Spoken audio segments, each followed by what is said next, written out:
Shila ofunya abayaaye gwe ne bbaawo be mubadde nabo bonna munkubye n'abayaaye bonna be mubadde nabo bbaawo nsaba mmwe anti you guys mulina ssente munnange mubadde mwagala kunzita you guys almost mubadde munzise mukutte abalenzi bange mubatadde ku mmundu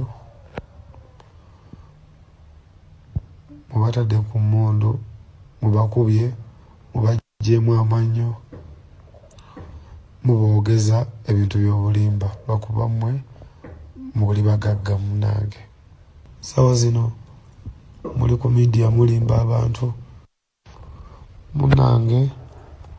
munaye munku mwagala kunzita kale kakati byonna tujja kubyogera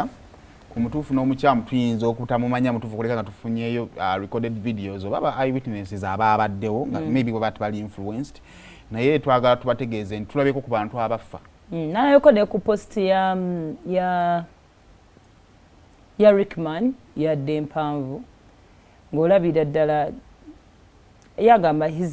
egundi amulekedde on the street biki bali nnyo ku nsonga gye twayogerako ko wano erinyo nnyo mabala g'e Kampala eya drugs beerumiriza nti oli yali is a drug addict and all kyonna kyekiri naye amazima amatuufu ate era nalabye nnyo n'abantu bangi adde boogera kyenadde ngamba eggulo Rickman is not tetumuwulirangako mu kintu kyonna nga bw'omulaba bw'ali he is so humble, he is so quiet, peaceful and all that kati kyonna whether grenade akozesa drugs or what naye era